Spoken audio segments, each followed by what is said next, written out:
여러분 반갑습니다. 지금부터 진심법문을 시작하겠습니다. 그동안 이 진심법문을 통해서 깨달음, 해탈 열반을 정득하기 위해서는 몸과 마음을 함께 닦아야 한다는 사실을 강조해 왔습니다.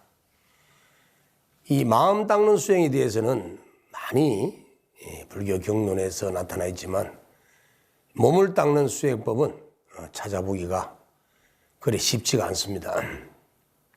그래서 이 점을 항상 안타깝게 생각하고 있었는데 이제 진심법문이 마무리할 시간이 다가옴에 따라서 오늘 이 시간을 통해서는 몸을 닦는 수행법에 대해서 말씀드리려고 합니다. 이 몸을 닦는 수행법이란 어떤 것인가 라고 하는 주제로 시작되는 오늘의 진심법문은 크게 네 가지로 구성하여서 설명드리고자 합니다. 첫째는 이 동양 전통의 사상에 대한 개념들이 어렵기 때문에 개념에 대한 이해를 먼저 하는 시간을 갖기 위해서 간략히 설명을 드리고, 그 다음 둘째는 몸 닦는 수행에 앞서서 먼저 실천하는 예비 수행에 어떤 것인지에 대해서 말씀드릴 것입니다. 그리고 셋째는 몸을 닦는 수행의 종류와 그 방법에 대해서 설명을 드릴 것입니다.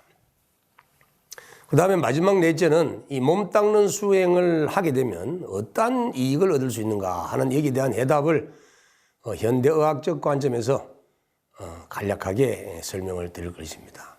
이처럼 이 네 가지 구성 단계로 설명드릴 예정인데, 아마 오늘 이 시간에 이 몸을 닦는 수행법에 대한 내용을 다 설명을 드릴 수는 없습니다. 그래서 혹시 시간 관계상 다 하지 못한다면 다음 시간에 이어서 법문을 하도록 하겠습니다.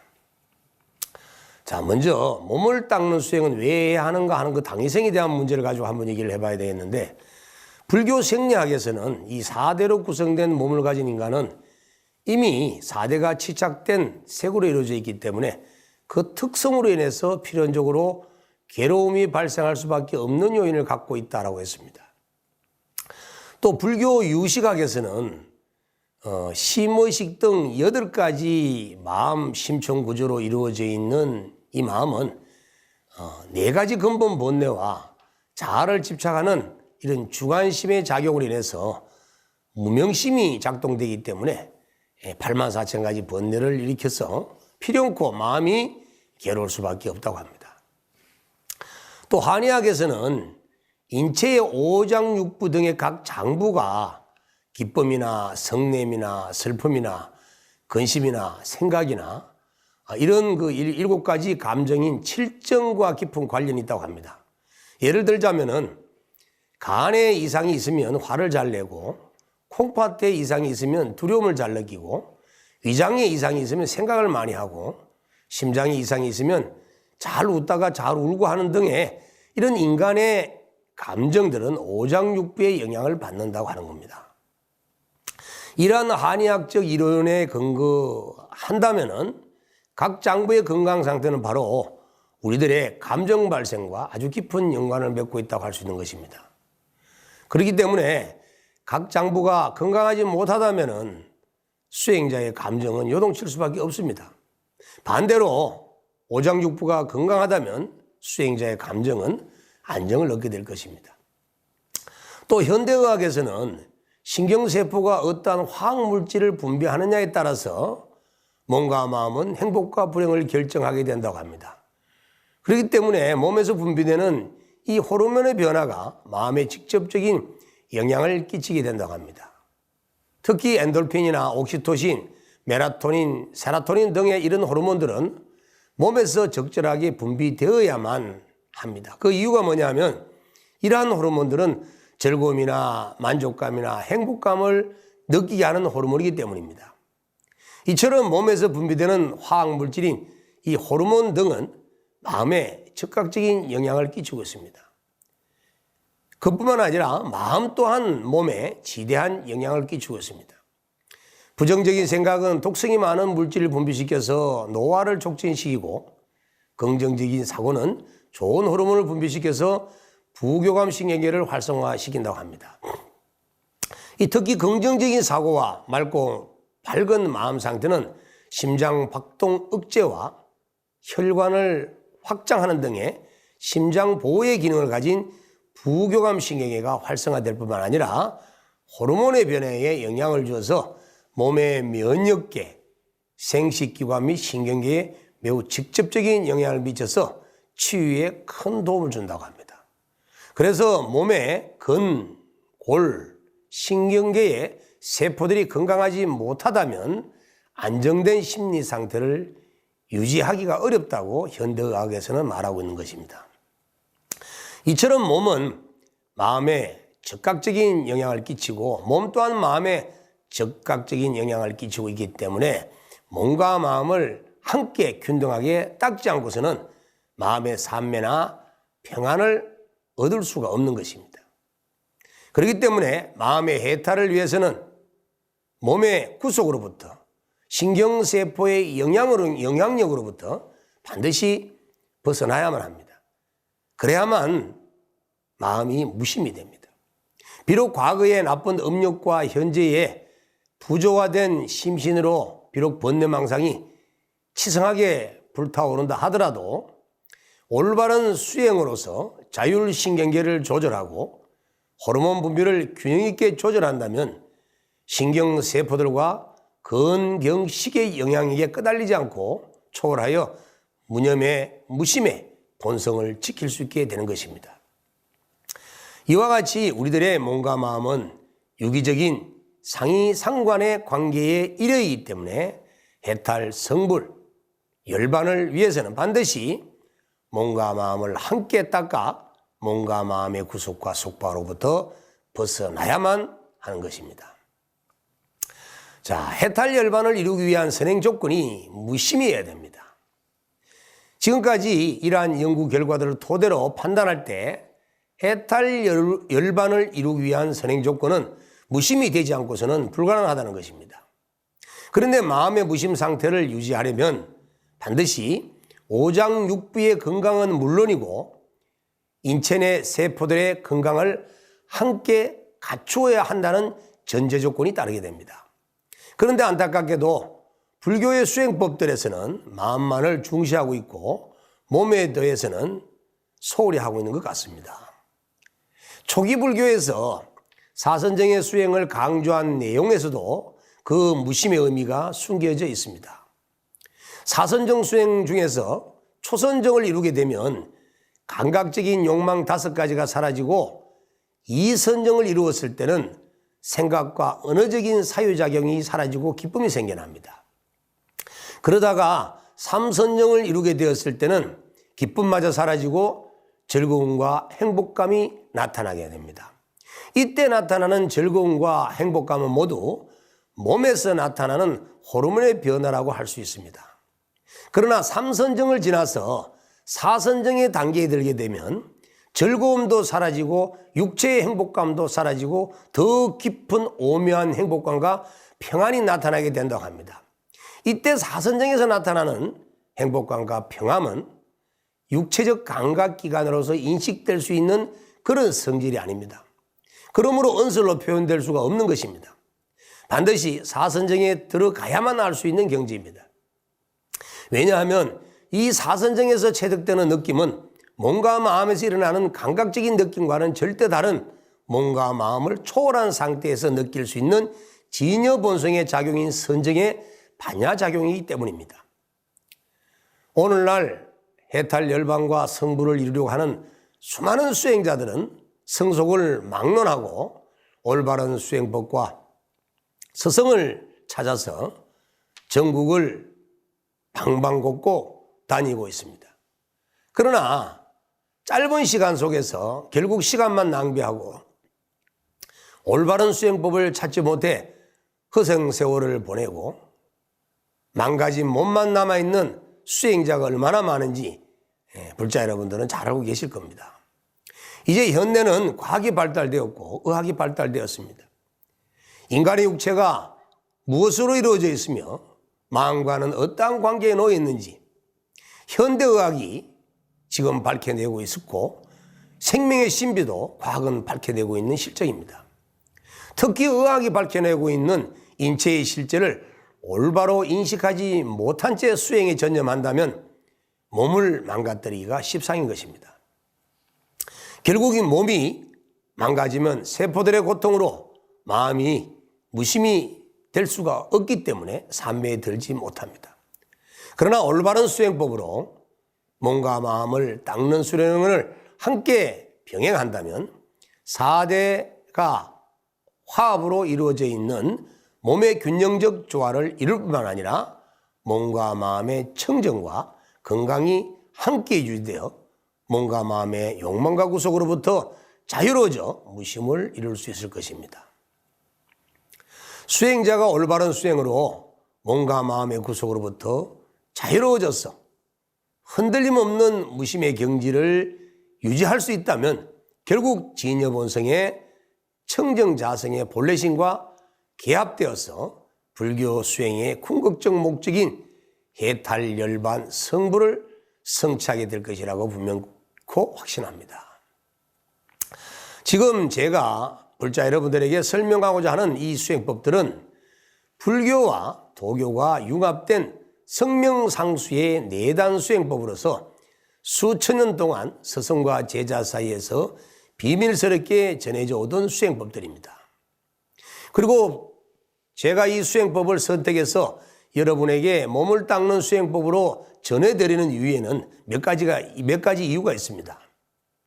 첫째는 소승이 토굴에서 수행을 할 당시에 직접 체험해 보았던 수행법이기 때문입니다. 그 다음 둘째는 현대의학적 측면에서 볼 때 이 수행법들이 몸과 마음에 헤아릴 수 없는 많은 이익이 있을 것이라는 의학적 가치 때문입니다.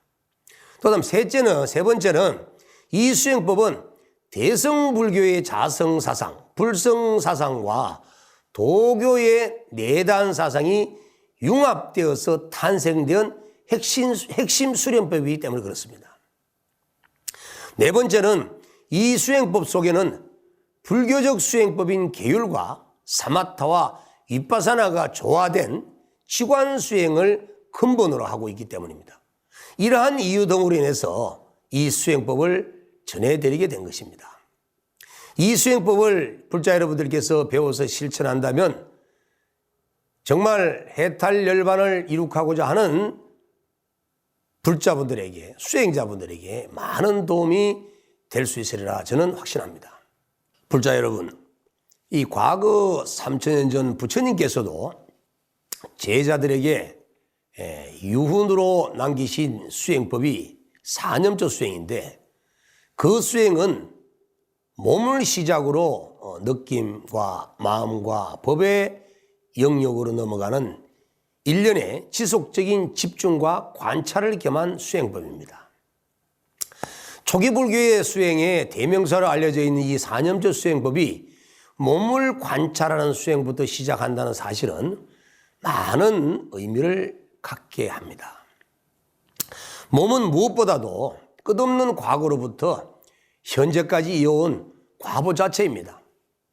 엄청난 신비스러운 비밀과 업보의 결과로 나타나 있는 이 몸을 관찰하며 수행을 일 삼는다는 것은 분명 무언가 해답이 있다는 것입니다. 그래서 부처님께서는 아나빠나사티의 호흡관찰 수행과 더불어 사념조 수행을 유훈으로 남기신 것입니다. 이 몸에 대한 집중과 관찰은 자신의 마음을 지금 여기에 머물게 해주고 몸이 인식한 느낌이나 마음의 변화에 대해서도 동의 없이 관찰할 수 있는 힘을 얻게 해줍니다. 특히 몸에 대한 집중과 관찰은 인간이 오온임을 깨닫게 해주며 몸과 마음의 욕망과 속박으로부터 벗어나게 해줍니다. 그것뿐만 아니라 몸과 마음에 대한 집중과 관찰이 호흡 수행과 무르익을 때는 더 소중한 수행에 따른 정과를 얻게 됩니다. 불자 여러분, 마음에 관한 수행법은 불교의 경론에서 많이 찾을 수가 있지만은 몸을 닦는 수행법은 정말 쉽게 찾기가 여간 어려운 것이 아닙니다. 그런데 다행스럽게도 몸과 느낌과 마음을 관찰하는 불교의 사념조 수행과 유사한 수련법이 도교의 내단 수련에도 있는 것을 발견하게 된 것입니다. 그것이 바로 도교 내단 수행의 핵심 실천법인 성명상수의 삼관수련법입니다. 이 도교의 내단 수련은 수천 년의 인류 역사 속에서 성장, 변화, 발전해온 수련법입니다. 내단 수련의 1차적인 목적은 무병장수를 얻는 것이지만 궁극적인 목적은 자신이 신선이나 부처를 성취하는 것입니다. 초기 도교의 수행 방법은 금단 위주의 외단법들이 주를 이루었습니다. 그러다 보니 각종 폐해를 양선했지만 수나라 당나라 시기로 접어들면서 불교에서 유입된 불성사상과 자성사상의 영향을 받아서 도교가 금단 위주의 외단법들을 차츰차츰 물리쳐버리고 몸과 마음을 함께 닦는 심신 위주의 내단 수련으로 전환을 하게 됩니다. 이때의 이 도교 내단 수련은 몸을 닦는 수련과 불교에서 유입된 마음 닦는 수련법이 융합되면서 성명상수의 사상적 이론을 내세우고 도교 내단 실천 방법론에서 일대 혁신을 일으키게 된 것입니다. 도교의 몸을 닦는 수행법과 불교의 마음 닦는 수련법이 융합된 성명상수의 내단 삼관 수련법이 무엇인지 대해서 지금 설명해 드리겠습니다.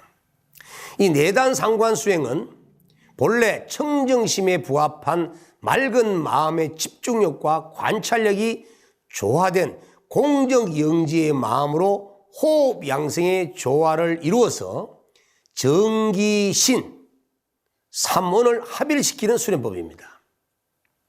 이를 위해서 먼저 예비 수련 단계인 영기와 축기의 수련 과정을 통해서 계율을 청정히 하고 악을 끊으며 덕을 쌓고 자비의 심성을 정장시키는 수행을 먼저 하게 됩니다. 또 사량 분별하는 중생의 무명상을 끊어내고 집중력과 관찰력이 균형적 조화를 이룰 수 있도록 선정의 힘과 통찰의 힘을 키우게 합니다. 여기서 말하고 있는 집중과 관찰은 불교의 사마타와 윗바사나와 상당히 유사하고 흡사합니다. 이와 같은 수련 과정을 통해서 몸에 원정과 원기가 축적되기 시작하면 본 내단 수련인 상관의 수련, 즉 초간의 소주천의 연정화기 수련을 행하게 되고 다음 단계인 중간의 대주천 연기화신 수련을 하게 됩니다. 그리고 상관인 연신환어 수련을 단계적으로 실천 수행하는 것이기 때문에 그래서 초관, 중관, 상관 합해서 삼관 수행이라고 하는 것입니다. 이 소주천 연정화기 수련 과정에서는 우리 몸속에 감춰져 있는 원정을 채취해서 원기로 변화시키는 수련을 주로 하고 중간인 대주천 연기화신 수련 과정에서는 채취한 원기를 원신으로 변환시키는 수련을 합니다. 그리고 마지막 단계인 상관인 연신 환어 수련 단계에서는 원신을 보신인 그리고 법신으로 개합시키는 수련을 하게 됩니다. 좀 더 부연 설명해 드린다면 초간의 소주천 수련은 축기 과정에서 발생된 단전에 응축된 정기를 동맥과 인맥의 궤도로 주천시키는 수련입니다. 이 과정을 초간 연정화기 소주천 수행이라고 하는 것입니다. 이 초간 과정을 마쳐야만이 비로소 몸 수련을 완성할 수 있고 본격적인 마음 공부로 들어갈 수가 있습니다. 그래서 초간 수행은 몸을 닦는 수행이라고 할 수 있습니다. 그 다음에 중간 대주천 수련은 연기화선을 이루는 과정입니다. 이 단계는 연정화기를 완성해서 얻은 정기를 척추 속에 밀어넣고 미려관과 협척관과 옥친관을 뚫고 대뇌를 거쳐서 대주천 과정을 통해 기를 단련해서 보신으로 변화시키는 과정입니다. 이 수레는 신으로 변화된 전기를 하단전에서 상단전으로 옮기고 상단전의 손가책에 있는 뇌 속에서 다시 중단전으로 옮겨와서 굳게 봉하는 수행을 하게 됩니다. 이러한 과정의 수레는 무엇보다 중요한 것이 있는데 그것이 바로 태식호흡이라는 겁니다. 이 태식호흡은 마치 숨이 있는 듯 없는 듯 코로 아주 미세하게 숨을 쉬는 호흡법입니다. 그리고 이때는 집중력과 관찰력이 균형적인 조화를 이루어낸 공적 영지의 마음으로서 은은히 운행하는 내기를 관조할 뿐 다른 어떠한 조작된 마음도 일으켜서는 안 되는 것입니다. 이러한 단계의 경지가 되어야만 몸 수련이 완성이 되고 본격적인 그 다음 단계인 마음 수련에 들어갈 수가 있습니다. 이 정도쯤 되면은 수행자의 몸과 마음은 이미 건강하고 청정해져 있습니다. 그리고 수행자의 몸과 마음 속에는 욕망과 속박으로부터 이미 자유로워져서 마음의 평화를 얻게 되는 단계입니다.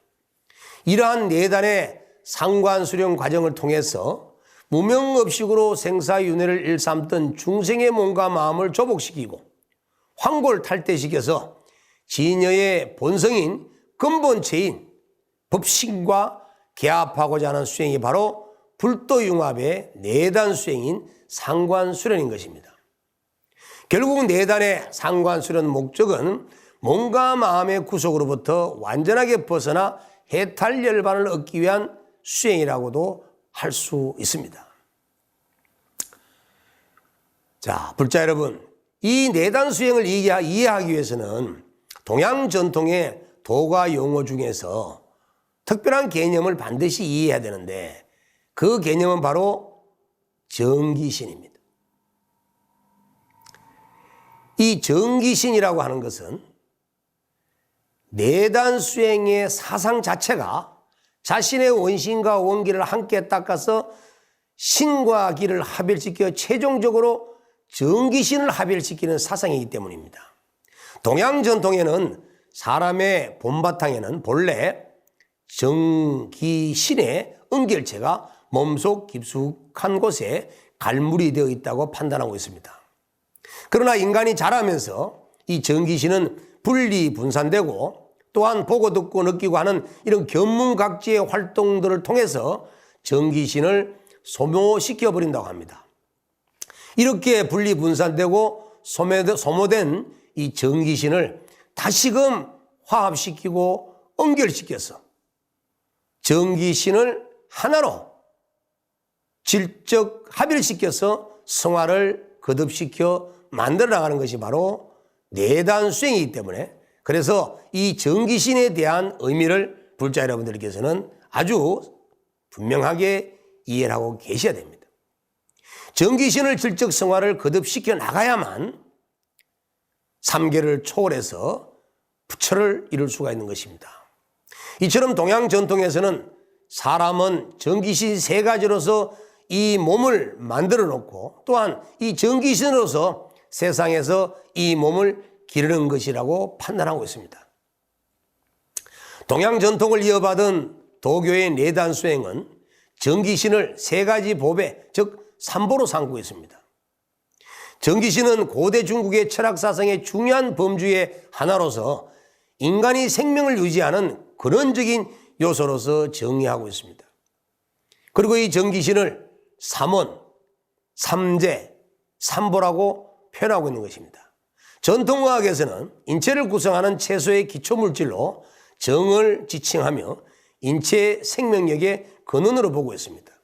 그리고 기는 인체의 생생약동한 생명활동의 근원으로 보고 있고 신은 생명력에서 나오는 정신활동을 포함한 인체의 생명활동의 총체적 현상으로 보고 있습니다.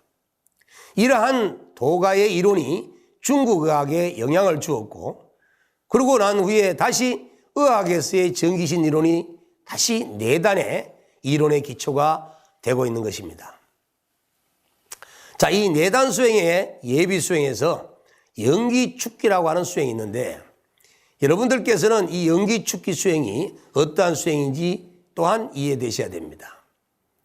내단에서는 천선을 이루기 위해서는 반드시 계율을 청정히 지키며 연기의 예비 수행을 해야 한다고 강조하고 있습니다.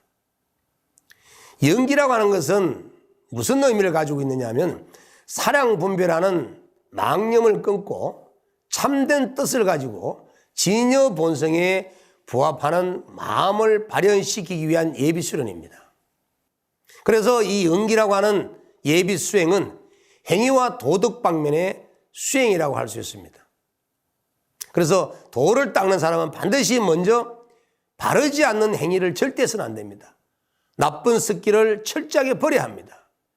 그리고 기호적인 취미 등을 버리고 도덕 규범을 지키면서 자기를 얽매는 말과 행위, 그리고 아울러 사람을 이롭게 하고 세상을 구제하는 이런 선한 일들을 받들어 행하는 것이 바로 연기의 수행이라고 할 수 있는 것입니다. 연기를 수행하는 법은 어떤 방법이 있느냐 하면 수행자는 눈이 있어도 보지 않아야 됩니다. 귀가 있어도 듣지 않아야 됩니다. 입이 있어도 말하지 않아야 됩니다. 오직 수행을 위한 정진만 있을 뿐입니다. 이것이 바로 연기적 수행입니다. 그 다음에 축기 수행이라는 말은 정기신을 단련시키는 것입니다. 우리 몸속에 갖춰져 있는 정기신을 온전하게 하는데 그 목적이 있습니다.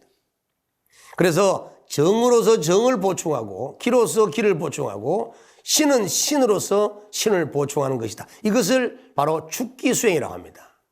그래서 대도를 성취하기 위한 수련의 처음 단계는 반드시 축기 수행이 먼저 되어야 됩니다.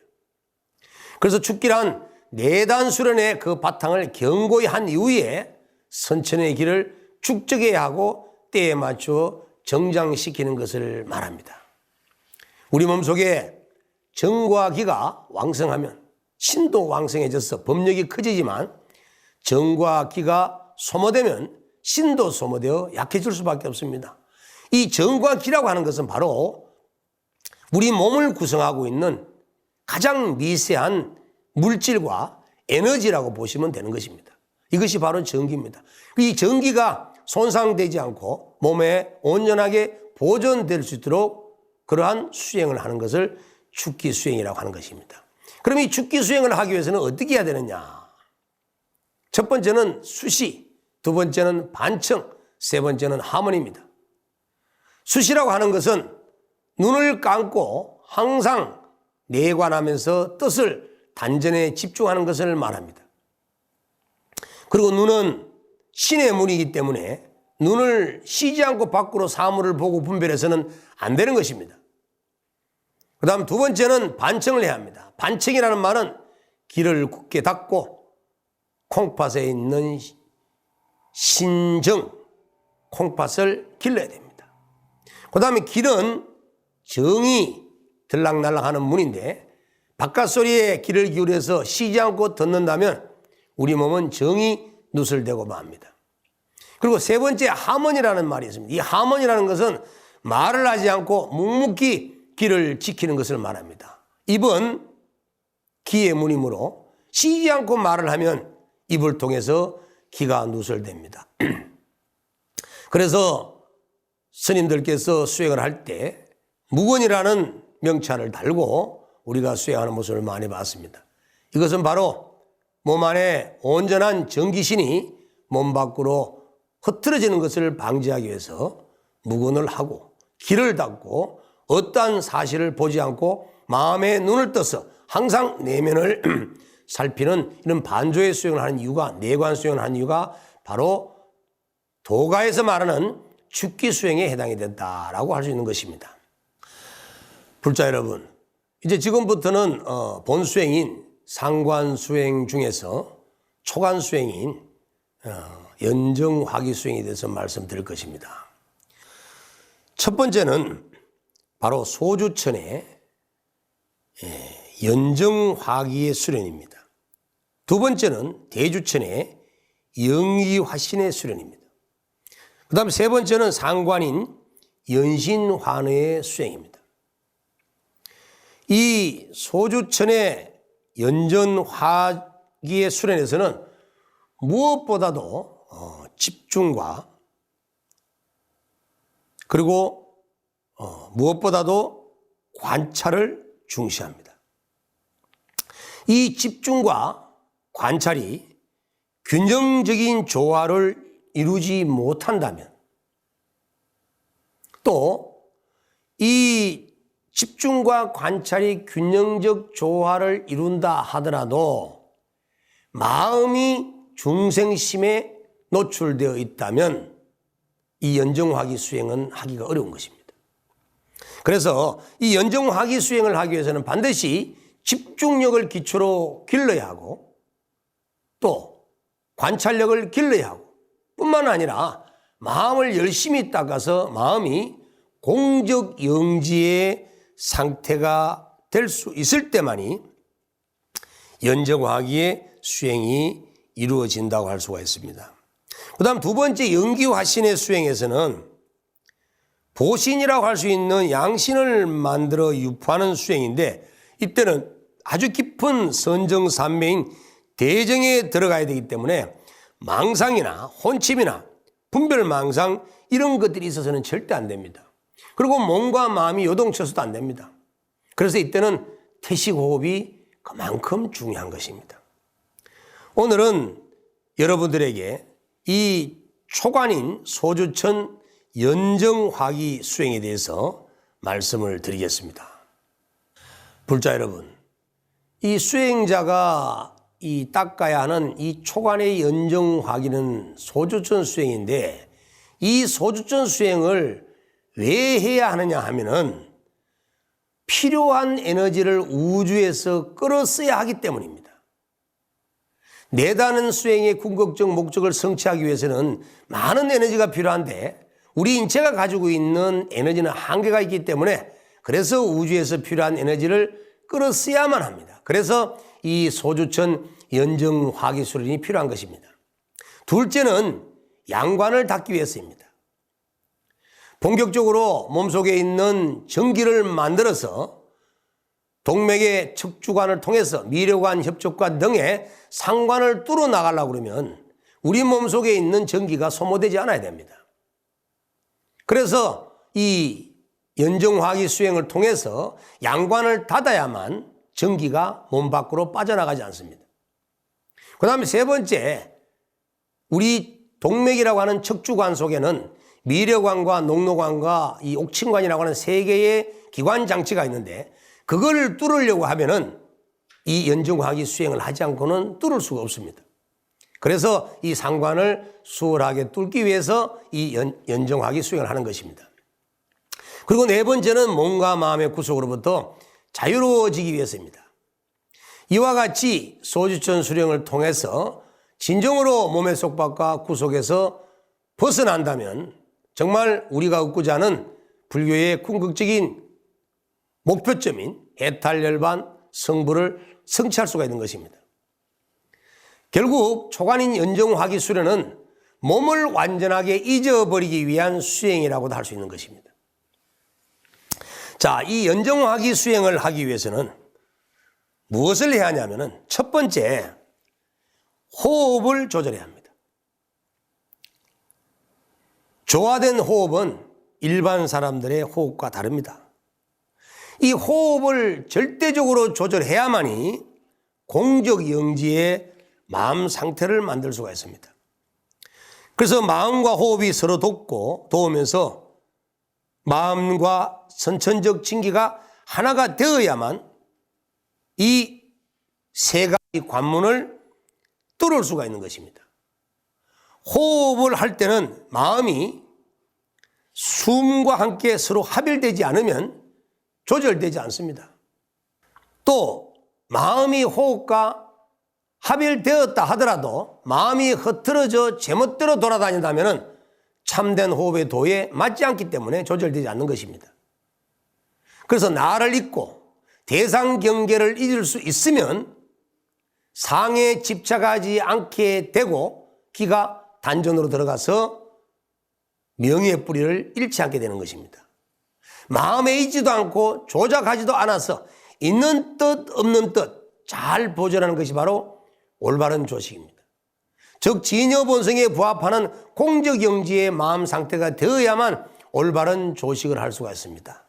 올바른 조식을 해야만이 공적영지가 되고 공적영지가 되어야만 올바른 조식이 될 수 있듯이 이 호흡은 우리 공적영지의 마음 상태를 만드는 데 그만큼 소중한 도구입니다. 그런데 간혹 호흡을 멈추는 폐식호흡을 하시는 분들을 보게 되는데 이 폐기를 하는 것은 외도사술입니다. 이런 호흡을 하게 되면 자연의 호흡이 되지 못하기 때문에 올바른 조식이 이루어지지 못합니다. 자, 두 번째는 이제 우리 몸속에 들어있는 원정의 기운을 원기로 만들어가는 수련을 해야 합니다. 자, 이 원정은 우리 몸속에 있으면서 무명변내에서 비롯된 욕망을 가진 음신을 따르게 되기 때문에 후천정으로 변화되어 버리면 누설되어 버립니다. 그러나 진여 본성에 부합되는 원신을 사용해서 마음을 원정의 안으로 되돌려 기열로 되돌아가게 하게 되면 원기가 만들어집니다. 다시 말씀드린다면 우리 마음이 중생심으로 채워져 버리면 원정이 몸 밖으로 빠져나가 버리고 우리의 마음이 청정한 진여 본성과 개합 상태로 가게 된다면 우리 몸속에 있는 원정이 원기로 바뀌어서 정말 대도를 성취하는 좋은 약이 만들어진다는 것입니다. 그래서 이 약을 만들어야 되는 것이죠. 그 첫 번째가 바로 마음을 공적영지 상태로 만들고 집중하는 것입니다. 그래서 이 연정화기의 수행에 있어서는 가장 중요한 것이 첫 번째 호흡의 조절이고 두 번째는 공적영지의 마음 상태에서 몸과 마음을 하나로 만들어서 몸을 관찰하며 약을 만들어서 그 약을 채취하고 그 약을 동맥을 통해서 순환하게 만들고 그리고 세 가지의 관문을 뚫어서 에너지가 대뇌가 있는 머리로 올라가게 만들어서 다시 올라갔던 그 에너지가 다시 가슴 앞쪽의 인맥을 통해서 중단적으로 내려오게 하는 이러한 순환의 법칙을 소주천이라고 하는 겁니다. 그러기 위해서는 공적영지의 마음 상태와 호흡의 조절이 그만큼 중요한 것입니다. 그런데 이렇게 해나가는 과정에서 아래쪽 단전 콩팥 주위에서 배꼽 주위에서 온화한 기운이 발생이 되어서 이제 본격적인 주천이 이루어지게 되면 우리의 이 인당이라고 하는 양미간 가운데 거기에서 엄청난 에너지의 빛을 발견하게 됩니다. 우리가 명당이라고 하는데 이 명당이라고 하는 것은 부처님의 미간 복회에서 광명을 놓으신다라고 하는 우리 경론에서 많은 말씀을 봅니다만은 부처님께서 미간 복회에서 광명을 놓으듯이 이 수행을 하게 되면 반드시 미간 백호에서 광명을 놓게 됩니다. 그때 이때에 일어나는 광명이 마치 태양이 하늘에 떠가 있는 것처럼 실내를 환히 밝힙니다. 그래서 갑자기 방안이 너무나 밝아졌다. 눈앞이 너무나 밝아졌다. 이렇게 하면서 갑자기 환해지는 그런 체험을 하게 됩니다.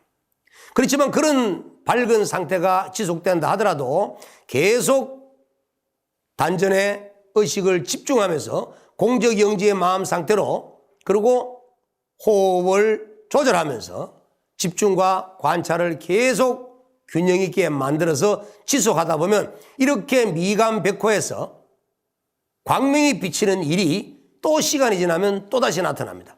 이렇게 해서 광명이 비치는 시간을 한 번 내지 두 번 정도 나타나고 마지막 세 번이 나타나게 되면 그때부터는 이제 단전에 집중하던 언념을 거둬들여야 됩니다. 그리고 이제 동맥을 통해서 척추관을 통해서 인맥을 내려오던 이런 주천하던 수행법을 멈춰야 합니다.